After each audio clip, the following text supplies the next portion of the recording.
Hello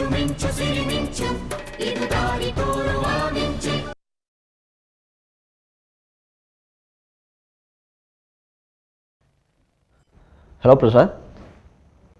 Chittaranjan ಬನ್ನಿ ಕೂತ್ಕೊಳ್ಳಿ.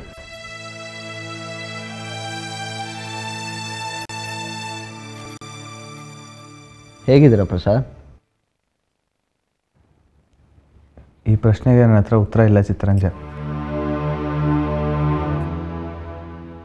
ಸದ್ಯಕ್ಕೆ ಬದುಕಿದ್ದೀನಿ ಅಷ್ಟು ಹೇಳಬಲ್ಲೆ. ಛೇ, ಯಾಕೆ ಹೀಗೆ ಮಾತಾಡ್ತೀರಾ ಪ್ರಸಾದ್?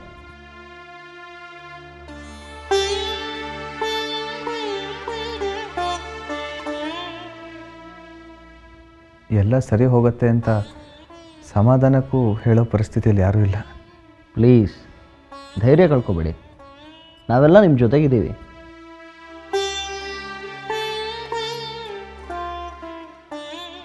ನನಗೆ ನನ್ನ ಬಗ್ಗೆ ಯೋಚನೆ ಇಲ್ಲ ಚಿತ್ತರಂಜನ್. ನನ್ನ ಯೋಚನೆ ಏನಿದ್ರು ಸಾರಿಕಾ ಬಗ್ಗೆ. ಈ ವಿಷಯ ಅವಳಿಗೆ ಗೊತ್ತಾದರೆ ಹೇಗೆ ರಿಯಾಕ್ಟ್ ಮಾಡ್ತಾಳೋ ಅಂತ.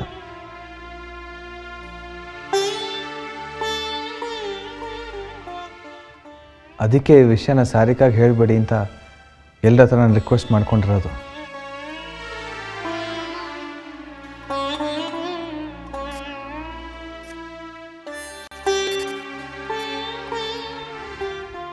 ನಿಮ್ಮ ಮನಸ್ಥಿತಿ ನನಗೆ ಅರ್ಥ ಆಗುತ್ತೆ. ಇನ್ಫ್ಯಾಕ್ಟ್ ನಾನು ನಿಮ್ಮನ್ನು ಮನೆ ಕರ್ಕೊಂಡು ಹೋಗಿ ಬಂದೆ. ಮನೆ ಕರ್ಕೊಂಡು ಹೋಗಕ್ಕ? ನಮ್ಮನೆ ಕರ್ಕೊಂಡು ಹೋಗಿ ಬಂದೆ. ಬೇಡ ಚಿತ್ತರಂಜನ್ ಪ್ಲೀಸ್. ನೋಡಿ ಪ್ರಸಾದ್, ನೀವು ನಮ್ಮ ಮನೇಲಿ ಬಂದಿರಬೇಕು ಅನ್ನೋದು ನಮ್ಮೆಲ್ಲರೂ ಇಚ್ಛೆ. ಬೇಡ ಚಿತ್ತರಂಜನ್, ನಾನು ಇಲ್ಲೇ ಇರ್ತೀನಿ. ನೀವೆಲ್ಲಿರ್ತೀರಾ? ನೀವು ನಮ್ಮ ಮನೆಗೆ ಬರೋದ್ರ ಬಗ್ಗೆ ನಿಮ್ಮ ಅಭಿಪ್ರಾಯ ಏನು ಅಂತ ಕೇಳೋದಕ್ಕೆ ನಾನು ಬಂದಿಲ್ಲ. ನಿಮ್ಮನ್ನು ಮನೆ ಕರ್ಕೊಂಡು ಹೋಗೋದಕ್ಕೆ ನಾನು ಬಂದಿರೋದು. ಸುಮ್ಮನೆ ನಿಮಗೆಲ್ಲ ಯಾಕೆ ತೊಂದರೆ? ಇದರಲ್ಲಿ ತೊಂದರೆ ಏನು ಬಂತು ಪ್ರಸಾದ್? ಕ್ಷಣ ಕ್ಷಣಕ್ಕೂ ನಾನು ಸಾವಿಗೆ ಹತ್ತಿರ ಆಗ್ತಾ ಇದ್ದೀನಿ. ಒಂಥರ ಪ್ರತಿ ಕ್ಷಣ ಸಾಯ್ತಾ ಇದ್ದೀನಿ. ಅದನ್ನು ನೋಡಿ ನಿಮಗೆಲ್ಲ ದುಃಖ ಆಗತ್ತೆ. ಸುಮ್ಮನೆ ನನ್ನಿಂದ ಯಾಕೆ ನಿಮಗೆಲ್ಲ ದುಃಖ? ಬೇಡ.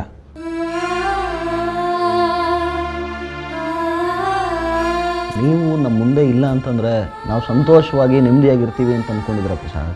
ಪ್ರತಿ ಕ್ಷಣ ನಮಗೆ ನಿಮ್ಮದೇ ಚಿಂತೆ ಕಾಡ್ತಾ ಇರುತ್ತೆ. ನೀವು ಈ ಸಂದರ್ಭದಲ್ಲಿ ಒಬ್ಬರೇ ಇರೋದು ಒಳ್ಳೇದಲ್ಲ ಪ್ರಸಾದ್. ನೀವು ನಮ್ಮ ಮನೆಗೆ ಬಂದರೆ ಅಲ್ಲಿ ನಾವೆಲ್ಲ ಇರ್ತೀವಿ ನಿಮ್ಮ ಬಗ್ಗೆ ಕೇರ್ ತಗೊಳ್ಳೋದಕ್ಕೆ. ಎಷ್ಟೇ ಕೇರ್ ತೊಗೊಂಡ್ರು ಯಾರ ಕೆಲವು ನನ್ನ ಬದುಕಿಸ್ಕೊಳಕ್ಕಾಗಲ್ವಲ್ಲ.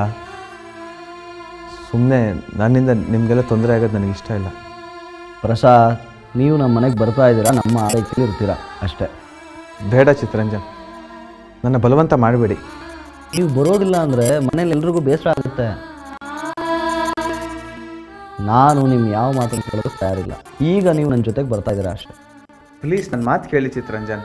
ಬನ್ನಿ ಪ್ರಸಾದ್, ಬನ್ನಿ ಪ್ರಸಾದ್. ಪ್ರಸಾದ್ ಏನಾಯಿತು? ಪ್ರಸಾದ್ ಪ್ರಸಾದ್ ಪ್ರಸಾದ್ ಏನಾಗ್ತಿದೆ? ಪ್ರಸಾದ್ ಕಣ್ಬಿಡಿ ಪ್ರಸಾದ್. ಪ್ರಸಾದ್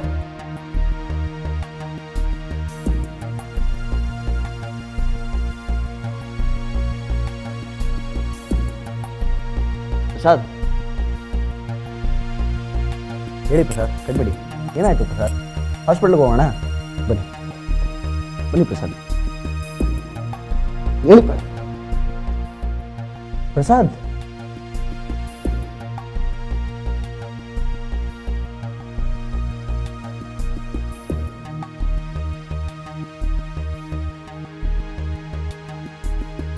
ಪಾಪ ಪ್ರಸಾದ್ ಪ್ರಜ್ಞೆ ತಪ್ಪು ಬಿದ್ದುಬಿಟ್ಟಿದ್ದಾರೆ.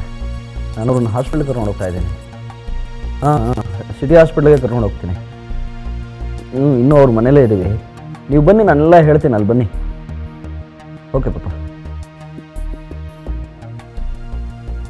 ಪ್ರಸಾದ್ ಪ್ರಸಾದ್ ಪ್ರಸಾದ್ ಹೇಳಿ ಪ್ರಸಾದ್. ನಾನು ಹೇಳ್ತಿರೋದು ಕೇಳಿಸ್ತಿದ್ಯಾ? ಪ್ರಸಾದ್, ನಾನು ಪ್ರಸಾದ್. Prasad Prasad Prasad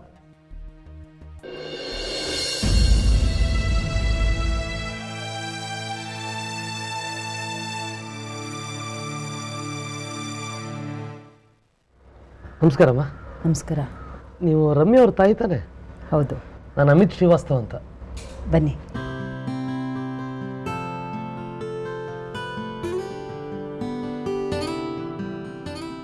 thank you.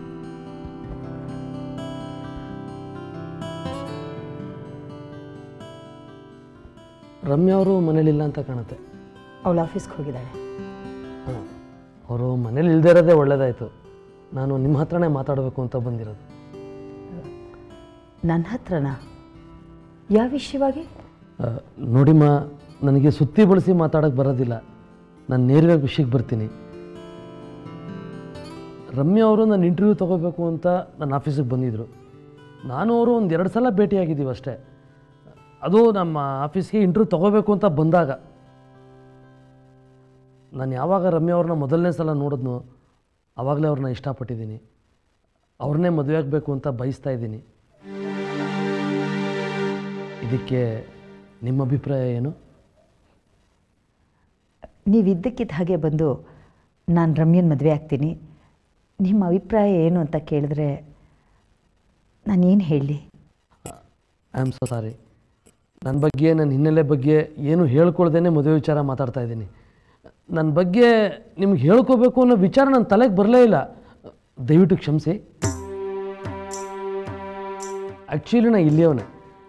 ಓದಿದ್ದು ಬೆಳೆದಿದ್ದು ಎಲ್ಲ ಅಬ್ರಾಡಲ್ಲಿ. ಹಾರ್ವರ್ಡ್ ಯೂನಿವರ್ಸಿಟಿಲಿ MBA ಮಾಡಿದ್ದೀನಿ. ದುಬೈ ಪೆಟ್ರೋಲಿಯಂ ಕಂಪ್ನಿಲಿ ನನ್ನ ಕೆರಿಯರ್ ಶುರು ಮಾಡಿದೆ. ಆಮೇಲೆ ದುಬೈ, UK, ಇಸ್ರೇಲ್, ಸೈಬೇರಿಯಾ ಹೀಗೆ ಬೇಕಾದಷ್ಟು ದೇಶಗಳಲ್ಲೆಲ್ಲ ಕೆಲಸ ಮಾಡಿದೆ. ಈಗ ಸದ್ಯಕ್ಕೆ ಇಂಡಿಯಾದಲ್ಲೇ ಇದ್ದೀನಿ. ಯುರೋಪಿಯನ್ ಪೆಟ್ರೋಲಿಯಂ ಇಂಡಿಯನ್ ಆಪ್ರೇಷನ್ಸ್ಗೆ ಇನ್ಚಾರ್ಜ್ ಆಗಿದ್ದೀನಿ. ನಿಮ್ಮ ಫ್ಯಾಮಿಲಿ, ನಿಮ್ಮ ತಂದೆ ತಾಯಿ ಎಲ್ಲ ಎಲ್ಲಿದ್ದಾರೆ? ನಮ್ಮ ತಂದೆ ತಾಯಿಗೆ ನಾವಿಬ್ಬರು ಮಕ್ಕಳು, ನಾನು ನಮ್ಮಣ್ಣ. ನಮ್ಮಣ್ಣ ಕೆನಡಾದಲ್ಲಿದ್ದಾನೆ, ಅವನಿಗೆ ಮದುವೆ ಆಗಿದೆ. ನಮ್ಮ ತಂದೆ ತಾಯಿ ನಮ್ಮಣ್ಣನ ಜೊತೆಲೇ ಇದ್ದಾರೆ. ಅವ್ರ ಹತ್ರ ಈ ವಿಷಯವಾಗಿ ಮಾತಾಡಿದ್ದೀರಾ? ಅಫ್ಕೋರ್ಸ್ ಮಾತಾಡಿದ್ದೀನಿ. ಅವ್ರೇನು ಹೇಳ್ತಾರೆ? ನಮ್ಮ ತಂದೆ ತಾಯಿ ನಾನು ಯಾವುದೇ ನಿರ್ಧಾರ ತೊಗೊಂಡ್ರು ಅದಕ್ಕೆ ಅಡ್ಡಿ ಬರೋದಿಲ್ಲ. ರಮ್ಯನ ವಿಚಾರನ ಅವ್ರ ಹತ್ರ ಮಾತಾಡಿದೆ. ನಮ್ಮ ತಂದೆ ತಾಯಿಗೆ ಯಾವ ಅಭ್ಯಂತರನೂ ಇಲ್ಲ. ಮದುವೆ ವಿಚಾರದಲ್ಲಿ ಕೊನೆ ನಿರ್ಧಾರ ನಂದೇನೆ. ನಾನು ಒಪ್ಕೊಂಡ್ರೆ ಮುಗಿದೋಯ್ತು. ನಮ್ಮ ತಂದೆ ತಾಯಿ ಒಪ್ಪಿಗೆ ಕೊಟ್ಟ ಹಾಗೇನೆ.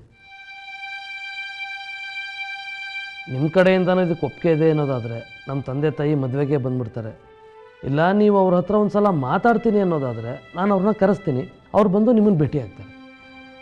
ನೋಡಿ ಮಿಸ್ಟರ್ ಅಮಿತ್, ಇಲ್ಲಿ ನನ್ನ ಅಭಿಪ್ರಾಯಕ್ಕಿಂತ ರಮ್ಯನ ಅಭಿಪ್ರಾಯ ತುಂಬ ಮುಖ್ಯ. ಅವಳು ನಿಮ್ಮನ್ನು ಇಷ್ಟಪಟ್ಟಿದ್ರೆ ಅದರಲ್ಲಿ ನನ್ನ ಅಭ್ಯಂತರ ಏನಿಲ್ಲ. ಓಹ್ ಗ್ರೇಟ್.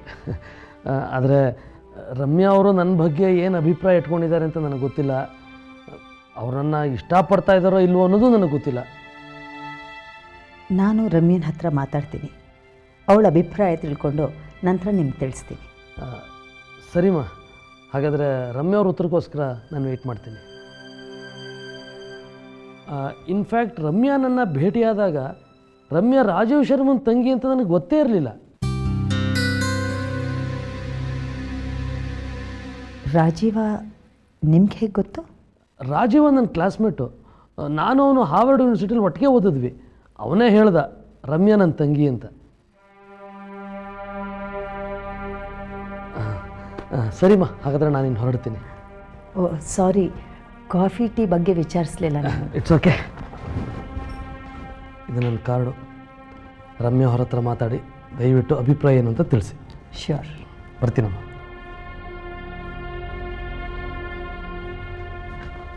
ಓ hi Ramya. Hi mister Amit. ಏನು ನಮ್ಮನೇಲಿ ನೀವು? ಅದು ನಿಮ್ಮಮ್ಮನ್ನ ಭೇಟಿಯಾಗೋಣ ಅಂತ ಬಂದಿದ್ದೆ. ಅಮ್ಮನ ಭೇಟಿ ಆಗಕ್ಕ?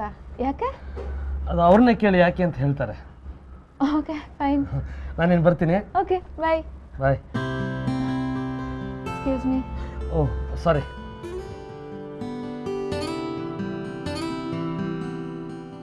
ಅಮ್ಮ ಇಲ್ಲಿದ್ದೀನಿ. ಅಮ್ಮ, ಅಮಿತ್ ಶ್ರೀವಾಸ್ತವ್ ಯಾಕೆ ಬಂದಿದ್ರು ಮನೆಗೆ? ಯಾಕೆ ಬಂದಿದ್ರು ಅಂದರೆ ನೀನು ಕೇಳಿಲ್ವ ಅವ್ರನ್ನ? ಕೇಳಿದೆ, ನಿನ್ನೆ ಕೇಳಕ್ಕೆ ಹೇಳಿದ್ರು. ಯಾಕೆ ಬಂದಿದ್ರು? ರಮ್ಯಾ, ಅಮಿತ್ ಬಗ್ಗೆ ನಿನ್ನ ಅಭಿಪ್ರಾಯ ಏನು? ಹಾಗಂದ್ರೆ ಏನಮ್ಮ? ಅಮಿತ್ತು ನಿನ್ನನ್ನು ಇಷ್ಟಪಟ್ಟಿದ್ದಾರಂತೆ. ವಾಟ್? ಮೊದಲನೇ ಸತಿ ನೀನು ನೋಡಿದಾಗಲೇ ನಿನ್ನ ಇಷ್ಟಪಟ್ರಂತೆ. He wants to marry you. ಅದ್ರ ಬಗ್ಗೆ ನಿನ್ನ ಅಭಿಪ್ರಾಯ ಏನು ಅಂತ ತಿಳ್ಕೊಳಕ್ಕೆ ಬಂದಿದ್ರು. ಮದುವೆನಾ? ನಾನು ಅಮಿತ್ನ ಭೇಟಿ ಮಾಡಿದ್ದು 2 ಸಾರಿ. ಅದು ನಾನು ಅವ್ರನ್ನ ಇಂಟರ್ವ್ಯೂ ಮಾಡೋಕ್ಕೆ ಹೋದಾಗ. ಅವ್ರಿಗೆ ನನ್ನ ಬಗ್ಗೆ ಆಗಲಿ ನನಗೆ ಅವ್ರ ಬಗ್ಗೆ ಆಗಲಿ ಏನೂ ಗೊತ್ತಿಲ್ಲ. ಹೋಗಲಿ ಬಿಡು, ಅದ್ರ ವಿಷಯ ಮಾತಾಡೋಕ್ಕೆ ನಂಗೆ ಟೈಮ್ ಇಲ್ಲ. ವೈದೇಹಿ ನದಿ ತೀರದ ಪ್ರದೇಶದಲ್ಲಿ ಯುರೋಪಿಯನ್ ಪೆಟ್ರೋಲಿಯಂ ಕಂಪ್ನಿ ವಿರುದ್ಧ ಆಂದೋಲನ ಶುರುವಾಗಿದೆ. ಅದನ್ನು ಕವರ್ ಮಾಡೋಕ್ಕೆ ನಾನು ಈಗಲೇ ಹೊರಡಬೇಕು. 6:30 ಫ್ಲೈಟ್ ಇದೆ. ನಂಗೆ ಪ್ಯಾಕ್ ಮಾಡೋಕ್ಕೆ ಒಂಚೂರು ಹೆಲ್ಪ್ ಮಾಡು ಬಾ.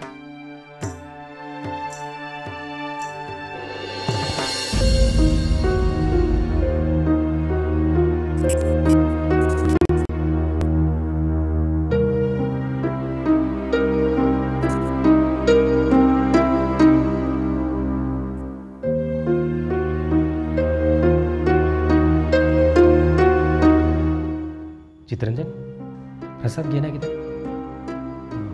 ಪ್ರಸಾದ್ ಅವ್ರನ್ನ ನಮ್ಮ ಮನೆಗೆ ಕರ್ಕೊಂಡು ಬರಬೇಕು ಅಂತ ಅವ್ರ ಮನೆಗೆ ಹೋದೆ. ಅವರಲ್ಲಿ ಪ್ರಜ್ಞೆ ತಪ್ಪಿದ್ದಿದ್ರು. ಅವ್ರನ್ನ ಇಲ್ಲಿಗೆ ಅಡ್ಮಿಟ್ ಮಾಡಿ ನಿಮಗೆ ಫೋನ್ ಮಾಡಿದ್ವಿ. ಪ್ರಸಾದ್ ಅವ್ರನ್ನ ನಿಮ್ಮ ಮನೆಗೆ ಕರ್ಕೊಂಡು ಏಕೆ? ನಿಮಗೆ ವಿಚಾರ ಗೊತ್ತಿಲ್ಲ ಅನಿಸುತ್ತೆ. ಪ್ರಸಾದ್ಗೆ ಕ್ಯಾನ್ಸರ್ ಆಗಿದೆ. ಕ್ಯಾನ್ಸರಾ? ಚೆನ್ನಾಗಿದ್ರಲ್ಲ ಪ್ರಸಾದ್ ಅವರು, ಅದು ಹೇಗೆ ಕ್ಯಾನ್ಸರು? ಹೊರಗಡೆ ನೋಡೋಕ್ಕೆ ಚೆನ್ನಾಗಿರೋ ಥರನೇ ಇದ್ದಾರೆ, ಆದರೆ ಆ ನೋವನ್ನು ಒಳಗಡೆನೇ ಅನುಭವಿಸ್ತಾ ಇದ್ದಾರೆ. ಪ್ರಸಾದ್ ಅವ್ರಿಗೆ ಕ್ಯಾನ್ಸರ್ ಅಂದರೆ ನಂಗೆ ನಂಬೋದಕ್ಕೆ ಆಗ್ತಿಲ್ಲ. ಪ್ರಸಾದ್ ಓಡಾಡ್ಕೊಂಡು ಚೆನ್ನಾಗೇ ಇದ್ರಲ್ಲ. ನಮಗೂ ಪ್ರಸಾದಿಗೆ ಕ್ಯಾನ್ಸರ್ ಇರೋ ವಿಷಯ ಗೊತ್ತಾಗಿ ದೊಡ್ಡ ಆಘಾತ ಆಯಿತು. ಅಯ್ಯೋ ದೇವ್ರೆ, ಪ್ರಸಾದ್ ಅವ್ರ ಬಗ್ಗೆ ತಪ್ಪಾಗಿ ತಿಳ್ಕೊಂಡು ಏನೇನೋ ಮಾತಾಡ್ಬಿಟ್ಟೆ. ಎಲ್ಲ ಬಿಡಿ, ಸಮಾಧಾನ ಮಾಡ್ಕೊಳ್ಳಿ. ಚಿತ್ತರಂಜನ್, ಪ್ರಸಾದ್ ಅವ್ರಿಗೆ ಈ ವಿಷಯ ಗೊತ್ತಿದೆಯಾ? ಗೊತ್ತಿದ್ರಿಂದನೇ ಅವರು ಈ ವಿಷಯ ನಮ್ಮಿಂದ ಮುಚ್ಚಿಟ್ಟಿದ್ದು.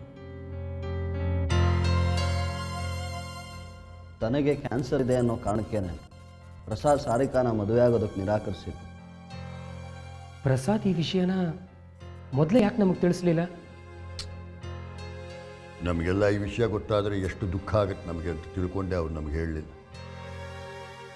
ಸಾರಿಕಾಳ ಬಾಳು ತನ್ನಿಂದ ಹಾಳಾಗಬಾರ್ದು ಅಂತ ಹೇಳಿ ಈ ಮದುವೆ ತನಗೆ ಬೇಡ ಅಂತ ಹೇಳಿ. ಆದರೆ ಪ್ರಸಾದ್ ಸಾರಿಕಾನ ಈಗಲೂ ಇಷ್ಟಪಡ್ತಾರೆ. ತನ್ನಿಂದಾಗಿ ಆಕೆಗೆ ಅನ್ಯಾಯ ಆಗಬಾರ್ದು ಅಂತ ಒರಟಾಗಿ ನಡ್ಕೊಂಡಿರೋರ ಥರ ಬಿಹೇವ್ ಮಾಡಿದ್ದಾರೆ. ಆಕೆ ತನ್ನನ್ನು ದ್ವೇಷಿಸಲಿ, ತನ್ನಿಂದ ದೂರ ಆಗಲಿ ಅನ್ನೋ ಕಾರಣಕ್ಕೇ ಹೀಗೆ ಮಾಡಿದ್ದಾರೆ ಜಯಕುಮಾರ್. ನಾನು ಪ್ರಸಾದ್ ಅವ್ರ ಬಗ್ಗೆ ತುಂಬ ತಪ್ಪು ತಿಳ್ಕೊಂಡ್ಬಿಟ್ಟಿದ್ದೆ. ಪ್ರಸಾದ್ ಮೋಸ್ಕರ ನಮ್ಮ ಸಾರಿಕಾಗಿ ಮೋಸ ಮಾಡ್ತಾ ಇದ್ದಾರೆ ಅಂತ ಅವ್ರ ಮೇಲೆ ದ್ವೇಷ ಬೆಳೆಸ್ಕೊಂಡ್ಬಿಟ್ಟಿದ್ದೆ. ನೀನೊಬ್ಬನೇ ಅಲ್ಲ ಜಯಕುಮಾರ, ಆ ಪ್ರಸಾದನ ವರ್ತನೆ ನೋಡಿ ನಾವೆಲ್ಲ ಅವನು ತಪ್ಪು ತಿಳ್ಕೊಂಬಿಟ್ಟಿದ್ವಿ. ತನಗೆ ಕ್ಯಾನ್ಸರ್ ಇರೋ ವಿಚಾರನ ಮುಚ್ಚಿಟ್ಟು ನಾವೆಲ್ಲ ಅವನ್ನ ತಪ್ಪು ತಿಳ್ಕೊಳ್ಳೋ ಹಾಗೆ ಮಾಡ್ಬಿಟ್ಟ. ಆದರೂ ನಾನು ದುಡುಕ್ಬಿಟ್ಟೆ. ಪ್ರಸಾದ್ ಯಾಕೆ ಹೀಗೆ ಮಾಡ್ತಾ ಇದ್ದಾರೆ, ಅವ್ರಿಗೇನು ತೊಂದರೆ ಆಗಿದೆ ಅಂತ ತಿಳ್ಕೊಳ್ಳೋ ಪ್ರಯತ್ನನೇ ಮಾಡಲಿಲ್ಲ. ಸಾರಿಕಾನ್ ಮದುವೆ ಆಗಲ್ಲ ಅಂತ ನಿರಾಕರಿಸೋದೇ ಅಪರಾಧ ಕಾಣಿಸ್ತಾ ಇತ್ತು. ಅದರ ಜೊತೆಗೆ ಸಾರಿಕಾನ್ ದುಃಖ ನನಗೆ ನೋಡೋದಕ್ಕಾಗ್ತಾ ಇರಲಿಲ್ಲ. ಅದಕ್ಕೆ ಪ್ರಸಾದ್ ಮೇಲೆ ನನಗೆ ಅಸಹನೆ ಹುಟ್ಕೊಂಡ್ಬಿಡ್ತು. ಈಗ ನನಗೆ ಅನಿಸ್ತಾ ಇದೆ ನಾನು ಇಂಥ ದೊಡ್ಡ ತಪ್ಪು ಮಾಡಿಬಿಟ್ಟೆ ಅಂತ. ನನ್ನ ಮೇಲೆ ನನಗೆ ಕೋಪ ಬರ್ತಾ ಇದೆ. ಜಯಕುಮಾರ್, ಇದರಲ್ಲಿ ನಿಮ್ಮ ತಪ್ಪಿಲ್ಲ, ಹಾಗೆ ಪ್ರಸಾದ್ದು ತಪ್ಪಿಲ್ಲ. ಶಾರಿಕಾ ಬಗ್ಗೆ ಇಬ್ರಿಗೂ ಕಾಳಜಿ ಇದೆ. ಅವಳನ್ನ ಸಂತೋಷವಾಗಿ ಇಡಬೇಕು, ಅವಳಿಗೆ ಹರ್ಟ್ ಆಗಬಾರ್ದು ಅಂತ ಇಬ್ಬರು ಪ್ರಯತ್ನ ಪಟ್ರಿ. ಜಯಕುಮಾರ, ಯಾವುದೂ ನಮ್ಮ ಕೈಲಿರೋದಿಲ್ಲ.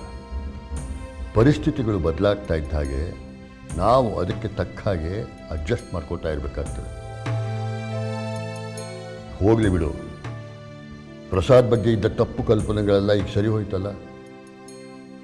ಪ್ರಸಾದ್ ಅಂತ ಒಳ್ಳೆಯವ್ರಿಗೆ ಹೀಗಾಗಬಾರ್ದಾಗಿತ್ತು.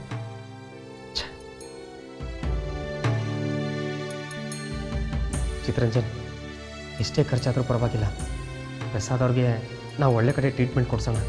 ಖಂಡಿತ ಜಯಕುಮಾರ್, ಆದರೆ ಮೊದಲು ಡಾಕ್ಟ್ರು ಏನು ಹೇಳ್ತಾರೆ ಅದನ್ನು ಕೇಳೋಣ.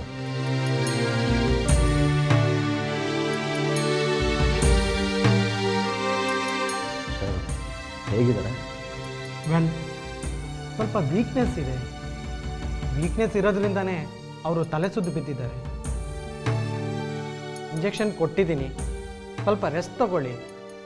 ಅವರು ತಲೆ ಸುದ್ದು ಬಿದ್ದಿದ್ದಷ್ಟೇನಾ ಅಥವಾ ಬೇರೆ ಏನಾದರೂ ತೊಂದರೆ ಇದೆ ಅವ್ರಿಗೆ? ಆ್ಯಕ್ಚುಲಿ ಡಾಕ್ಟರ್ ಪ್ರಸಾದ್ಗೆ ಕ್ಯಾನ್ಸರ್ ಅಂತ ಡಯಾಗ್ನೈಸ್ ಆಗಿದೆ. ಕ್ಯಾನ್ಸರ್ ಅಂತ ಡಯಾಗ್ನೋಸ್ ಆಗಿದೆ? ಯಾವ ಕ್ಯಾನ್ಸರ್ ಅಂತ ಡಯಾಗ್ನೋಸ್ ಆಗಿದೆ? ಕೊಲೈಟಸ್ ಕ್ಯಾನ್ಸರ್ ಅಂತ ಡಯಾಗ್ನೈಸ್ ಆಗಿದೆಯಂತೆ. ಓಕೆ. ಪ್ರಸಾದ್ ಅವರು ಯಾವ ಡಾಕ್ಟ್ರಿಗೆ ತೋರಿಸ್ತಾ ಇರೋದು? ಗೊತ್ತಿಲ್ಲ ಡಾಕ್ಟರ್. ಅವರ ಬಯಾಪ್ಸಿ ರಿಪೋರ್ಟ್ಸ್ ಏನಾದರೂ ಇದೆ ನಿಮ್ಮ ಹತ್ರ? ಇಲ್ಲ. ಪ್ರಸಾದ್ ಅವರು ಸೆಕೆಂಡ್ ಒಪಿನಿಯನ್ ತೊಗೊಳೋದಕ್ಕೆ ಬೇರೆ ಡಾಕ್ಟರ್ ಹತ್ರ ಏನಾದರೂ ತೋರಿಸಿದಾರಾ? ನಾವು ಸೆಕೆಂಡ್ ಒಪಿನಿಯನ್ ತಗೊಳ್ಳೋದ್ರ ಬಗ್ಗೆನೇ ಯೋಚನೆ ಮಾಡ್ತಾ ಇದ್ವಿ ಡಾಕ್ಟರ್. ಓಕೆ ಫೈನ್, ನಾನೊಂದು ಬಯಾಪ್ಸಿಗೆ ಬರ್ಕೊಡ್ತೀನಿ. ರಿಪೋರ್ಟ್ ಬರಲಿ, ನೋಡೋಣ ಏನು ಬರುತ್ತೆ ಅಂತ. ಡಾಕ್ಟರ್, ನಾವು ಪ್ರಸಾದರನ್ನ ನೋಡ್ಬೋದಾ? ಈಗ ಬೇಡ, ಲೆಟ್ ಹಿಮ್ ಟೇಕ್ ರೆಸ್ಟ್, ಆಮೇಲೆ ಹೋಗಿ ನೋಡ್ಬೋದು. ಆಮೇಲೆ ಚಿತ್ತರಂಜನ್, ಪ್ರಸಾದ್ ಅವ್ರ ಹತ್ರ ಬಯಾಪ್ಸಿ ರಿಪೋರ್ಟ್ ಇದೆ ಅಂತ ಕೇಳಿ, ಆ ಥರನ ಇದ್ದರೆ ನನಗೆ ಕಳಿಸ್ಕೊಡಿ. Okay doctor, okay, thank you. Yeah, it's my duty.